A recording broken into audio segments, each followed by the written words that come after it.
नमस्कार मंडळी. आजचा ब्लॉग खूप खास आहे कारण आज तुम्हाला पाहायला मिळणार आहे की माझ्या वहिनीची हॉस्पिटल जर्नी, त्यासोबतच न्यूबॉर्न बेबीचं घरी स्वागत कसं केलं ते सुद्धा तुम्हाला या ब्लॉगमध्ये पाहायला मिळेल आणि त्यासोबतच कुटुंबाचे आनंदाचे क्षण सगळं काही या ब्लॉगमध्ये आहे, म्हणून शेवटपर्यंत नक्की पहा. खूप दिवसापासून आमचं संपूर्ण कुटुंब ज्या क्षणाची वाट पाहत होते तो दिवस फायनली आला. मनात खूप आनंद होता आणि थोडी भीती पण होती, पण जास्त एक्साइटमेंट होती की आता आमच्या घरात एक फॅमिली मेंबर येणार आहे. पहाटे वहिनीला अचानक पोटात दुखायला लागलं आणि मग वहिनीला हॉस्पिटलमध्ये घेऊन आलो आणि तिला होणाऱ्या वेदना पाहून वाटलं खरंच आई होण्याचा प्रवास काही सोपा नसतो. 9 महिने आई तिच्या पोटात बाळाची काळजी घेते आणि अखेरीस ते लहानसे जीव आपल्या समोर येणार आहे, हा विचारच होणाऱ्या आईच्या वेदनामागचं सर्वात मोठं औषध आहे. आई होणं म्हणजे फक्त बाळाला जन्म देणं नाही, तर एक अनमोल स्ट्रगल आहे. 9 महिने आई तिच्या पोटात बाळाची काळजी घेते, शरीरात होणाऱ्या वेदना, थकवा ती सहन करते, पण मनात सतत होणाऱ्या बाळाबद्दल प्रेम आणि काळजी असते. बाळाचा प्रत्येक छोटा किक, प्रत्येक हार्टबीट, प्रत्येक मुमेंट ही आईसाठी एक मिरॅकल आहे. आणि जेव्हा त्या स्ट्रगलचं फळ आपल्या हातात येतं, लहानसा जीव आपल्या समोर असतं, तेव्हा त्या सर्व वेदना, थकवा बाजूला आणि फक्त आनंद, प्रेम दिसतं.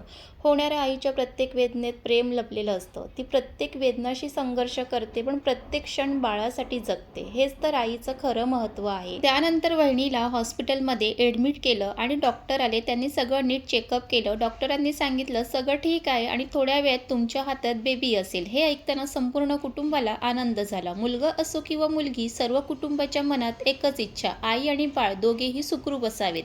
थोड्याच वेळात छोट्याशा बेबीचा पहिला रडण्याचा आवाज ऐकायला आला आणि जेव्हा ते छोटंसं बाळ हातात आले आणि समजलं की आमच्या फॅमिलीमध्ये गोड परी आली आहे, तेव्हा तर कुटुंबात आनंद आणि प्रेम ओसळून वाहायला लागलं. ह्या क्षणाला शब्दात सांगता येत नाही. आणि जेव्हा डॉक्टरांकडून समजलं की बाळ आणि आई दोन्हीही सुखरूप आहेत, तेव्हा तर अजूनच आनंद झाला.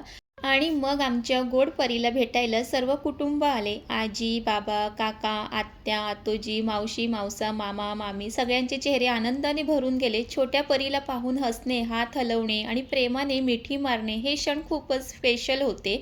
सगळ्या घरात आनंद पसरून गेला आणि गोड परीला सर्वांनी प्रेमाने घेऊन हातात घेतले. आणि मी सुद्धा निघाले माझ्या गोड भाचीला भेटायला. तिच्यासाठी मी काही खास गोष्टी शॉपिंग केल्या आणि अखेर आत्याने भाचीला एकदम प्रेमाने हातात घेतलं आणि मी फायनली आत्या झाली, ह्याचा आनंद शब्दात सांगता येणार नाही. वहिनी आणि छोट्या बेबीला 3 दिवस हॉस्पिटलमध्ये ठेवण्यात आलं आणि फायनली तो दिवस आला की छोटी परी तिच्या डॅडींच्या घरी येणार होती आणि ती घरी येणार आहे ह्याचा आनंद तर काही शब्दात सांगता येत नाही. आणि इथे तुम्ही पाहू शकतात की वहिनीच्या चेहऱ्यावरती किती आनंद दिसतोय.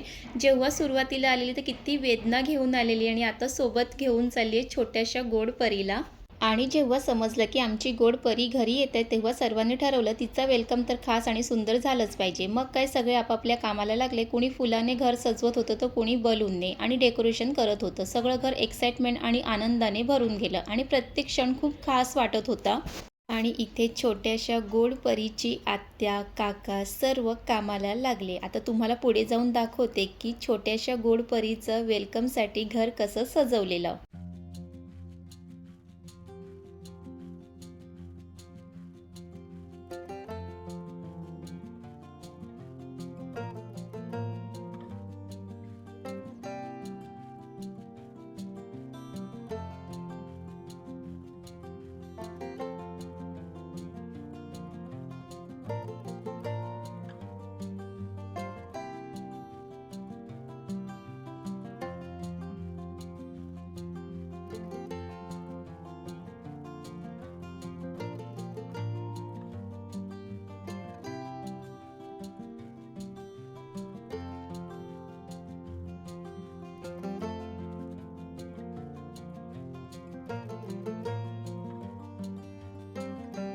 तर अशा पद्धतीने बेबी गर्लचं वेलकमसाठी घर सजवलं आणि इथे फायनली आमची गोड परी आली आणि सगळ्यांचा चेहऱ्यावरचा आनंद पाहण्यासारखा होता. सगळं घर हसत, आनंदित आणि उत्साहित भरून गेलं.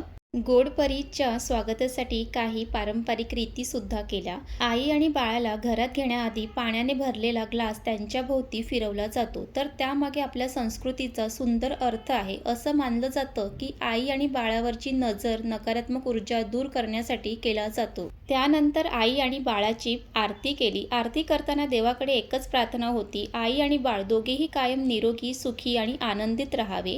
नवीन जीव घरात आला की त्याचं स्वागत देवाच्या आशीर्वादाने होतं आणि त्याचं संपूर्ण आयुष्य आनंदाने, प्रेमाने भरलेलं असावं, म्हणून ही आरती केली जाते. हा फक्त एक रीत नाही, तर त्यामागे कुटुंबाचं अपार प्रेम, काळजी आणि मनापासून दिलेल्या शुभेच्छा असतात आणि म्हणूनच हा क्षण खूप खास आणि मनाला स्पर्श करणारा असतो. घरात मुलगी जन्माला आली की तिचं स्वागत खूप खास पद्धतीने केलं जातं. उंबरठ्यावर माप ओलांडून तिला घरात आणलं जातं आणि तिच्या छोट्या पायाचे लाल कुंकूने छापे घेतले जातात.